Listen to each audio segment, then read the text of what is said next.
Hello guys, bersama saya lagi dalam Alright Nopod Channel. So hari ini, kita buat sementara ini saya buat konten begini dulu ya, sebab ada masalah Unify seluruh Sabah.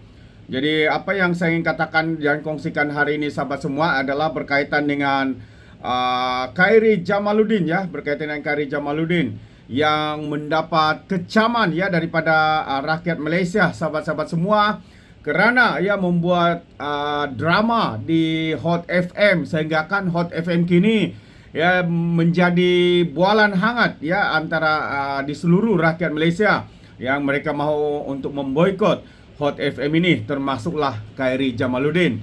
Jadi hari ini sahabat semua, seorang ya bekas Menteri Undang-Undang yaitu Zaid Ibrahim menasihatkan Khairy Jamaluddin untuk belajar ya daripada Datuk Seri Anwar Ibrahim.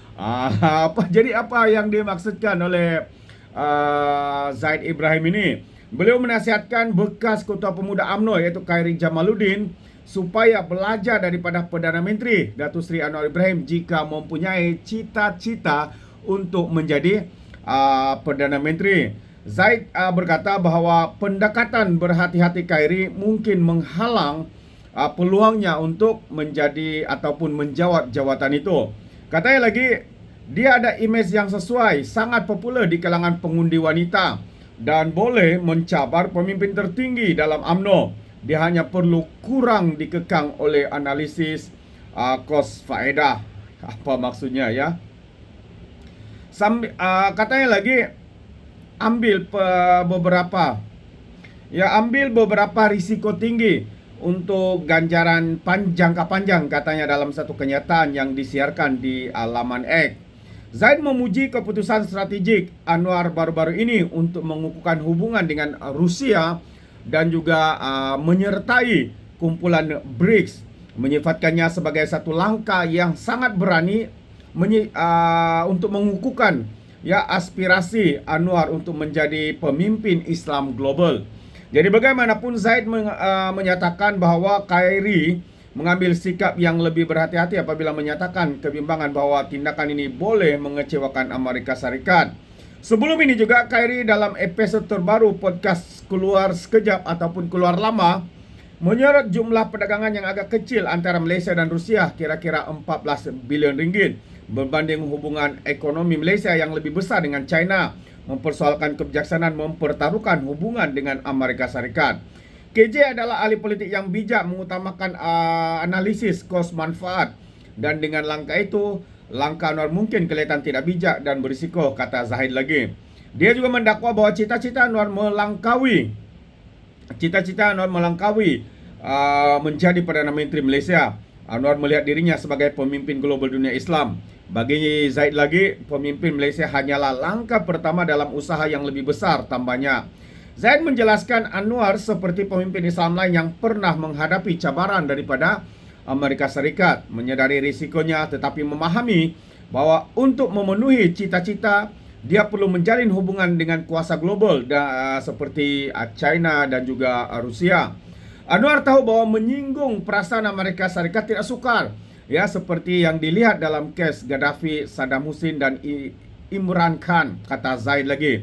Jadi merujuk kepada kejatuhan pemimpin ini selepas mencabar kepentingan Amerika Syarikat. Baru-baru ini Datuk Seri Anwar ya membuat lawatan ke Rusia 2 hari ya, di mana dia mengadakan perbincangan dengan Presiden Putin.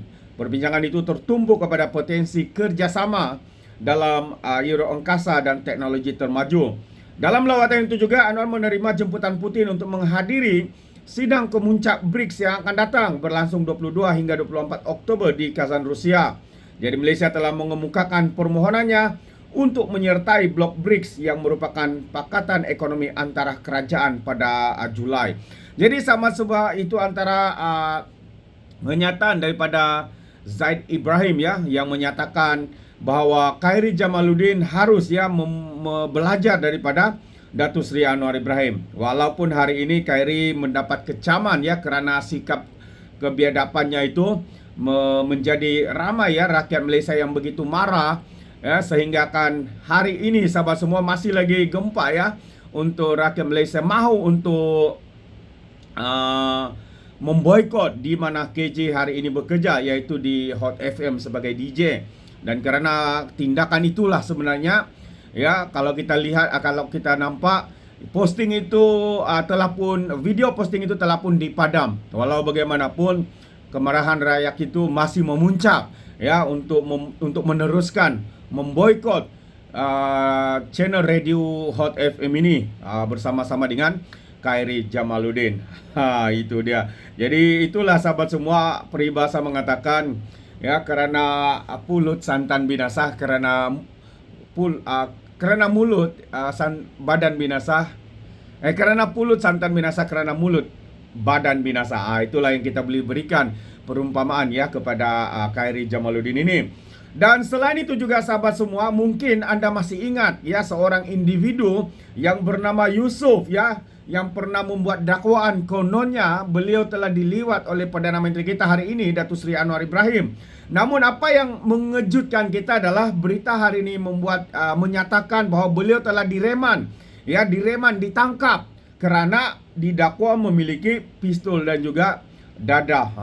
Jadi bekas pembantu penyelidik kepada Datuk Seri Anwar Ibrahim, Muhammad Yusuf, kini berada dalam tahanan reman polis karena disakit memiliki senjata api dan juga bahan terlarang. Peguamnya Rafiq Rashid. Rafiq Rashid ini siapa lagi kalau bukan peguam kepada pembangkang selalunya.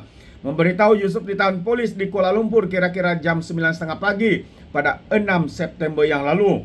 Polis juga dilaporkan menemui 2 pucuk senjata dan 305 gram bahan terlarang dipercayai ganja dalam kendaraan yang dinaikinya. Yusuf telah ditahan reman sejak 6 September lalu, katanya dalam satu kenyataan hari ini. Satu yang mengejutkan sahabat-sahabat semua. Jadi dia juga menjelaskan Yusuf ditahan reman bagi membantu siasatan yang dibuat mengikut Akta Dadah Berbahaya 1952. Sebelum itu katanya lagi, polis memohon agar Yusuf direman mengikut Akta 1960 namun ditolak oleh mahkamah. Yusuf telah memberitahu pegawai penyiasat bahwa senjata api dan dada yang dimiliki miliknya dan dia tiada kaitan dengan bahan terlarang berkenaan. Macam mana tiada kaitan, ya, kalau sudah ada di dalam keretanya? Ini macam-macam lah. Ujaran kecil juga negatif, kata Rafiq.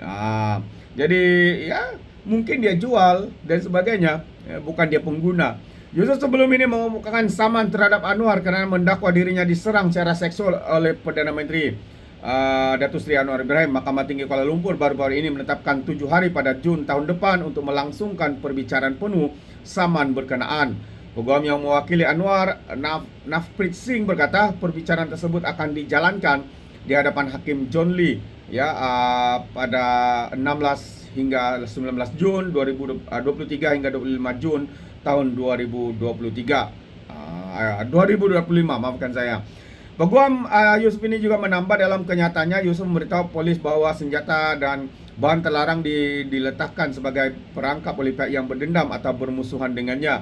Kata program itu lagi, dalam kereta siapa yang meletakkan? Tidak orang lain tahu kereta itu milik dia. Jadi sekarang ini pandailah, ya, mereka mungkin ini satu rekan cerita dan sebagainya. Jadi apapun sahabat semua, itu antara perkembangan yang agak panas, ya, ketika ini. Jadi sahabat semua, apa pandangan Anda? Anda boleh berikan komen di dalam ruangan komen. Jadi terima kasih. Izinkan saya untuk mengundurkan diri. Dan seperti biasa, peribahasa mengatakan tapapun kangkap, 2 ton keinginan. Dalam bahasa Melayunya, tepuk dadah, tanya selera. Sekian daripada Alright Napa Channel. Kita berjumpa lagi. Bye-bye.